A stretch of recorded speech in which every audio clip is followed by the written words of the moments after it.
വിവാഹ വാഗ്ദാനം അതിജീവിതം 1 അതിജീവിതം 1-നും രണ്ടാമത്തെയും മൂന്നാമത്തെയും അതിജീവിതയ്ക്കും വിവാഹ വാഗ്ദാനം നൽകുന്നു. ഓർമ്മിക്കണം, ആദ്യം പരാതി നൽകിയ ഒന്നാമത്തെ അതിജീവിത വിവാഹബന്ധം വേർപെടുത്തിക്കൊണ്ടിരിക്കുന്ന ഘട്ടത്തിലാണ്.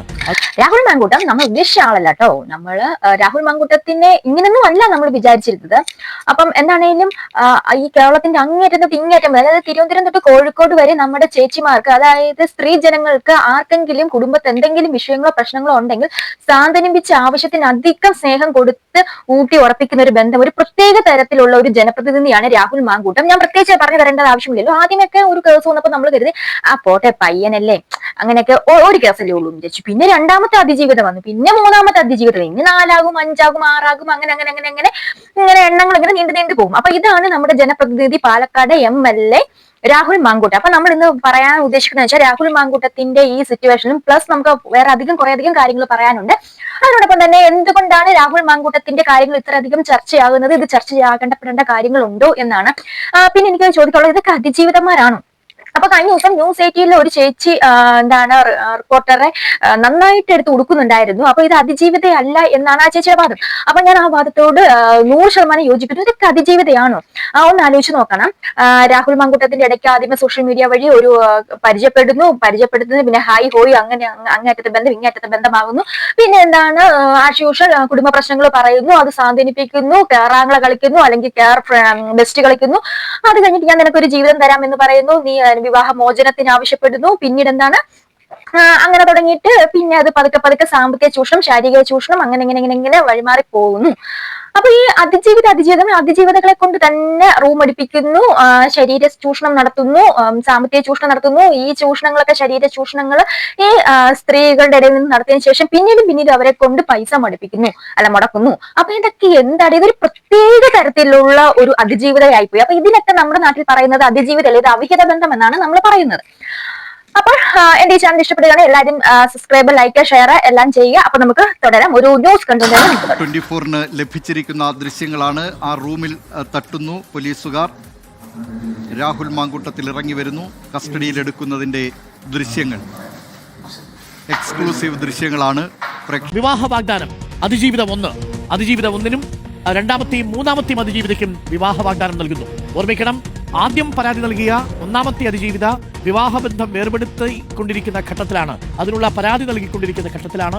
അതുമായി ബന്ധപ്പെട്ട ചർച്ചകൾ നടക്കുന്ന സമയത്താണ് തന്റെ കുടുംബത്തിലെ ഒരു ആഭ്യന്തര പ്രശ്നം. കഴിഞ്ഞ ദിവസത്തെ ന്യൂസ് ഇങ്ങനെയായിരുന്നു. അർദ്ധരാത്രി 12:30 ആരും അറിയാതെ തന്നെ, അതായത് രാഹുൽ മാങ്കൂട്ടത്തിന്റെ ഡ്രൈവറോ PO മറ്റോ ആരോ ഇല്ലാത്ത സമയത്ത് നമ്മുടെ തിരുവല്ലയുള്ള ഫ്ളാറ്റിൽ നിന്ന് രാഹുൽ മാങ്കൂട്ടത്തിന്റെ അർദ്ധരാത്രി 12:30 SIT ഒരു കൂട്ടം പോലീസുകാർ കുറേയധികം തെളിവുകളുമായിട്ട് വന്ന് ആശാനെ അങ്ങ് പൊക്കിക്കൊണ്ട് പോകുന്നതാണ് ഒരു നേരം വെളുത്തെഴുന്നേറ്റപ്പോൾ നമ്മൾ കണ്ടത്. അപ്പൊ എന്റെ ചോദ്യം എന്താണ്, ഒരു രാഹുൽ മാങ്കൂട്ടത്തെ അറസ്റ്റ് ചെയ്തത് കൊണ്ട് ഇവിടെ ബലാത്സംഗ കുറ്റമെല്ലാം തുടച്ചു മാറ്റിയോ? അപ്പം ഈ രാഹുൽ മാങ്കൂട്ടത്തിന്റെ ഈ ഒരു കേസ് കാരണം കുറേയധികം കേസുകൾ ഇവിടെ സംസാരിക്കപ്പെടാതെ ആയി പോയിട്ടുണ്ട്. എസ്പെഷ്യലി നമുക്ക് പറയാം എന്താണ് ശബരിമല കേസ്, പിന്നെ അതുപോലെ തന്നെ വാളയാറിൽ ഒരു പെൺകുട്ടി, ഇതുപോലെ പെൺകുട്ടി എന്ന് പറയാൻ പറ്റില്ല, ഒരു കുഞ്ഞുകുട്ടി, ഒരു പോസ്കോ കേസാണ്. അപ്പം ആ കുട്ടി ഇതുപോലെ ബലാത്സംഗത്തിന് ഇരയാകുകയും അവരുടെ സ്വകാര്യ ചിത്രങ്ങൾ ഒരു അധ്യാപകർ എടുത്തു വെക്കുന്നതൊക്കെ ഒരു വാർത്തയൊക്കെ വന്നു. അത് എവിടെയും ചർച്ച ചെയ്ത് കണ്ടില്ല. കുറച്ച് യൂട്യൂബേഴ്സ് അതെടുത്ത് പറയുന്ന കേട്ടു, അതിനപ്പുറം ഒന്നും ഉണ്ടായിട്ടില്ല. അപ്പം ഇതെല്ലാം മുങ്ങിപ്പോവുകയാണ്. പിന്നെ അതിനോടൊപ്പം തന്നെ എരുമേലി നമ്മുടെ നാട്ടില് പേരുത്തൊട്ടില് കുറച്ച് അയ്യപ്പന്മാരെ തടഞ്ഞു വെക്കുന്ന രീതി ഇന്നലെ ഉണ്ടായിട്ടുണ്ടായിരുന്നു. അതെന്തിനാണ് ഏതിനാണോ എന്ന് അറിയത്തില്ല. അപ്പം ഇത് KSRTCക്ക് വരുമാനം ഉണ്ടാക്കാനുള്ള കുതന്ത്രമാണോ അറിയില്ല. കഴിഞ്ഞ 3 വർഷങ്ങളായിട്ട് ഇത് ഇവിടെ സ്ഥിരമായിട്ട് നടന്നുകൊണ്ടിരിക്കുന്ന പരിപാടിയാണ്. അപ്പൊ 14,000 വരുന്ന അയ്യപ്പന്മാരെ പേരുത്തോട്ടില് കയറ് കെട്ടി തടയുകയാണ് ഇന്നലെ ഉണ്ടായ സംഭവം. എന്താന്ന് വെച്ചിട്ടുണ്ടെങ്കിൽ ഇവിടെ പമ്പയിൽ അല്ലെങ്കിൽ ശബരിമല സന്നിധാനത്തിൽ ജനത്തിരക്ക് കൂടുന്നു എന്നാണ് അവരുടെ ന്യായം. ഞാൻ ഒന്ന് പറയട്ടെ, ഈ പേരുത്തോട്ടില് ഒരു സാങ്കേതിക മികവും ഇല്ലാതെ, അതായത് മറ്റ് സൗകര്യങ്ങളൊന്നും അയ്യപ്പന്മാർ ഒരുക്കി കൊടുക്കാത്ത ഒരു ഇടയിൽ വെച്ച് ഇവരെ കയറ് തട്ടി തടയുമ്പോഴത്തേക്ക് അവിടെ പൊരിഞ്ഞ വെയിലാണ്. അപ്പൊ ചെരുപ്പ് പോലും ധരിക്കാതെ വരുന്ന ഈ അയ്യപ്പ ഭക്തന്മാർക്ക് അത് വളരെ ഒരു ദുഷ്കരമായിട്ടുള്ള അനുഭവമാണ് ഉണ്ടായിട്ടുള്ളത്. അതുപോലെ തന്നെയാണ് കൊച്ചുകുട്ടികളുമായിട്ട് വരുന്നവർക്ക്, അവർക്ക് ഒരു ദാഹജലം പോലും കിട്ടത്തില്ലാത്ത അവസ്ഥ. എന്തിനാണ് നിങ്ങൾ ഈ ക്രൂരത അയ്യപ്പനെ കാണാൻ വരുന്ന ഭക്തരോട് കാണിക്കുന്നു എന്നുള്ള ഒരു ചോദ്യം കൂടി ഇതിന്റെ ഇടയിൽ ഒന്ന് ചോദിച്ചു പോവാണ്. കാരണം ഇതിന്റെ ഒരു സെപ്പറേറ്റ് വീഡിയോ ചെയ്തിട്ടുണ്ടെങ്കിൽ കാണാൻ ആളില്ല. അതുകൊണ്ടാണ് ഇതിന്റെ കൂടെ പറഞ്ഞത്. അപ്പൊ ഇവിടെ ഇങ്ങനെയൊക്കെയാണ് നടക്കുന്നത്. ഇതൊന്നും ആരും എടുത്ത് ന്യൂസ് ഒന്നും ആക്കിയിട്ടില്ല. MLA ചോദിച്ചപ്പോഴത്തേക്ക് MLAക്ക് കാര്യമായിട്ടൊന്നും പറയാനില്ലായിരുന്നു. മറ്റ് മാധ്യമ പ്രവർത്തകരോട് പറഞ്ഞപ്പോഴും അവർക്ക് കാര്യമായിട്ടൊന്നും ചോദിക്കാനോ പറയാനോ, കാരണം അവർക്ക് പെണ്ണ് കേസ് മതി. അപ്പൊ രാഹുൽ മാങ്കൂട്ടത്തിന്റെ പെണ്ണുകേസ് കത്തി ജ്വലിച്ചു നിൽക്കുന്ന ഈ സമയത്ത് ഈ ലോക്കൽ കാര്യങ്ങളൊന്നും അവർ എടുക്കത്തില്ല. ഇതൊന്നും കാണാൻ ആളില്ല.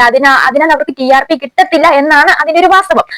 അപ്പൊ വാട്ട് എവർ ഇറ്റ് ഈസ്, നമുക്ക് ബാക്ക് ടു നമ്മുടെ എന്താണ് രാഹുൽ മാങ്കുട്ടത്തിന്റെ കേസിലോട്ട് വരാം. അപ്പൊ നമ്മുടെ ഈ അയ്യൻ അങ്ങേറ്റത് ഇങ്ങേറ്റം വരെ പെണ്ണുങ്ങളെ സാന്ത്വനിപ്പിക്കാൻ നടന്ന് ഇപ്പോൾ എന്താണ് ലേറ്റസ്റ്റ് ആയിട്ട് അഴിക്കുള്ളിൽ 3 ദിവസം അയക്കുകയാണ്. അതായത് കോടതി പറഞ്ഞു 3 ദിവസം കസ്റ്റഡിയിൽ കൊടുക്കാൻ നിർദ്ദേശിച്ചിട്ടുണ്ട്. അതായത് പുള്ളിക്ക് വെയിൽ കിട്ടിയിട്ടില്ല.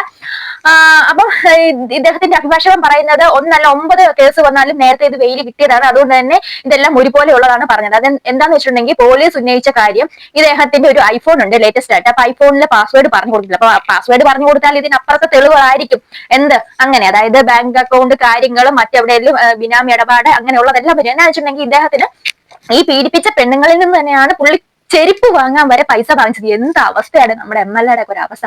ഒരു ചെരുപ്പ് വാങ്ങാൻ പോലും ഒരു ആസ്തിയില്ല. ചെരുപ്പ്, ഷഡ്ഡി, പേസ്റ്റ്, ടൂത്ത് ബ്രഷ്, എല്ലാ കണ്ടമണ്ടികളും ഈ പെണ്ണുങ്ങളെ ചൂഷണം ചെയ്തിട്ട് അവൾമാരിൽ തന്നെ എടുക്കുന്നു. അപ്പൊ ഇത് എന്ത് തരം ഒരു പീഡനമാണെന്നാണ് ഞാൻ വിചാരിക്കുന്നത്. എന്ത് തരം ഒരു അതിജീവിതയാണ്. അപ്പൊ എല്ലാ അതിജീവിതയുടെ പാറ്റേൺ എടുത്ത് നോക്കിയാലും ഒരേ രീതി. അപ്പൊ ഞാൻ പറയുന്നത് ഇത് ചർച്ച ചെയ്യേണ്ടപ്പെടേണ്ട കാര്യമൊന്നുമല്ല. ഇദ്ദേഹത്തെ തൂത്തുവാരി MLA സ്ഥാനത്ത് നിന്ന് കളയുക. എന്നിട്ട് ഈ ഒരു ന്യൂസ് നാട്ടുകാർക്ക് കേൾക്കാൻ താല്പര്യമില്ല. ഈ അവിഹിത കേസും അങ്ങനെയുള്ള കേസും താല്പര്യമില്ല. അപ്പൊ നമുക്ക് കേൾക്കാൻ താല്പര്യമുള്ള, ഇത് പ്രേക്ഷകരോട്ട് ഒരു അറിവ് നൽകുന്ന എന്തെങ്കിലും ഉണ്ടെങ്കിൽ അത് ഇടുക.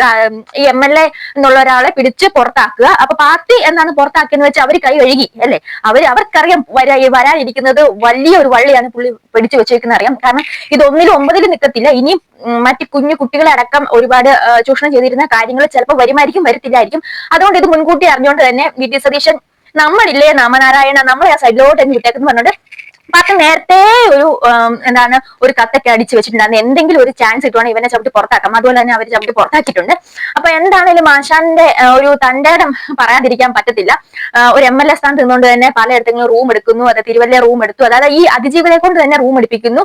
അപ്പൊ ഇദ്ദേഹം വരുന്ന ഒരു പാറ്റേൺ ഒരു സൈക്കോ ലെവലാണെന്നാണ് എനിക്ക് തോന്നിയിട്ടുള്ളത്. അപ്പം എന്തെന്നാലും ഒരു ജനപ്രതിനിധി എന്ന നിലയിൽ ഒരു വിഷയം ഒരു സ്ത്രീ ആയിക്കോട്ടെ കുട്ടികളായിക്കോട്ടെ ആരോപിച്ചുകൊണ്ട് വരുമ്പോഴത്തേക്ക് അവർ ചൂഷണം ചെയ്യുകയല്ല വേണ്ടത്. അവർ ചേർത്ത് നിർത്തണം എന്ന് വെച്ച് ബെഡിലോട്ട് ചേർത്ത് പിടിക്കണം എന്നല്ല നമ്മൾ ഉദ്ദേശിച്ചത്. അവരുടെ പ്രശ്നത്തിന് ഒരു പരിഹാരം ഉണ്ടാക്കണം. അല്ലാതെ അവരിൽ ഒരു കുട്ടി ഉണ്ടാക്കാനല്ല നേരെ നോക്കേണ്ടത്. അതാണ് ഇവിടെ രാഹുൽ മാങ്കൂട്ടൻ ചെയ്തിരിക്കുന്നത്. എന്തായിരിക്കും ഇദ്ദേഹം ഒരു എന്താണ് നാക്കിന് 8 അടി നീളമായിരുന്നു. പക്ഷെ ഇപ്പം 8 അടി പോയിട്ട് ഒരു 1/4 ഇഞ്ച് പോലും ഉണ്ടോ എന്ന് തോന്നുന്നില്ല. അപ്പൊ അതുപോലെ പുള്ളി ഒതുങ്ങി പോയേക്കാണ്. ഇദ്ദേഹം എന്താണ് ഒരു സൈക്കോ ലെവലാണ്. സെയിം പാറ്റേൺ ആണ് ഈ 3 ഇതിലും. അതായത് റിപ്പോർട്ടർ ചാനലിൽ മൊട്ടയാരും അത് കറക്റ്റ് ആയിട്ട് കാണിച്ചിരുന്നു. പക്ഷെ അതൊക്കെ വളരെ കൂടിപ്പോയി. അത്ര ഒന്നും ഇതെന്താണ് മാപ്പ് വരച്ച് കാണിക്കാൻ മാത്രം അത്ര മഹത്തായ കാര്യങ്ങളൊന്നും അല്ല ഇവിടെ ചെയ്തിട്ടിരിക്കുന്നത്. അപ്പൊ അതിനേക്കാളും വലിയ പരിപാടികൾ ഇവിടെ നടത്തിയിട്ടുണ്ട്.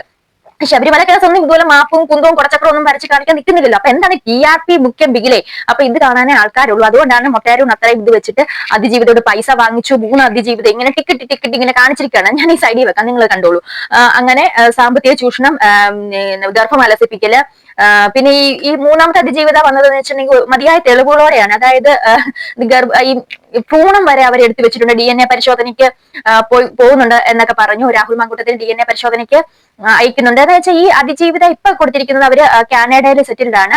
ദാമ്പത്യപരമായിട്ട് എന്തോ ഇഷ്യൂസ് ഒക്കെ ഉണ്ട്. അങ്ങനെ ഈ ഒരു മോഡസിലുള്ള ആൾക്കാരെയാണ് ഈ രാഹുൽ മാങ്കൂട്ടം തെരഞ്ഞെടുക്കുന്നത്. എന്ന് വെച്ചാൽ അത് സേഫ് ആണ്. അത് കല്യാണം കഴിഞ്ഞു കഴിഞ്ഞാൽ അവിഹിതമുണ്ടെന്ന് പുറത്ത് പറഞ്ഞാൽ അത് പുറത്ത് പറയില്ല. അത് അവര് മാക്സിമം രഹസ്യമായിട്ട് വെക്കാനേ തോന്നുള്ളൂ. അപ്പത്തേക്ക് ഇയാൾക്ക് സേഫ് ആണ്. അങ്ങനെയുള്ള ഒരു സൈക്കോ ത്രില്ലർ ഒരു മൂവി പോലെ നമ്മുടെ കളങ്കാൻ ഒരു നമ്മുടെ മമ്മൂട്ടി അവതരിപ്പിച്ച ഒരു ലെവലിലാണ് ഈ ഒരു പാറ്റേൺ പോകുന്നത് എന്നാണ് നമുക്ക് മനസ്സിലാക്കാൻ കഴിയുന്നത്. അപ്പൊ ഇയാൾ എനിക്ക് പറയാനുള്ളത് MLA സ്ഥാനം എത്രയും പെട്ടെന്ന് തൂത്തുവാരി എറിഞ്ഞു കളഞ്ഞിട്ട് ഈ ഒരു ന്യൂസിൽ നിന്ന് നമ്മൾക്ക് ഒഴിവാക്കി. ഇത് കേട്ട് തല മരവിച്ചു. കാരണം എന്നൊന്നും അവിഹിതം കേട്ടുകൊണ്ട് ആണോടെ നമ്മുടെ പുതു തലമുറ വരേണ്ടത്. അപ്പൊ നിങ്ങൾക്ക് എന്താണ് ഈ വിഷയത്തിൽ തോന്നിയാൽ തീർച്ചയായിട്ടും കമന്റ് ചെയ്ത്. ഇതൊക്കെയാണ് ഇവിടെ ഓടിക്കൊണ്ടിരിക്കുന്നത്. അപ്പൊ അടുത്തൊരു വീഡിയോ വീണ്ടും കണ്ടവരെ ബൈ.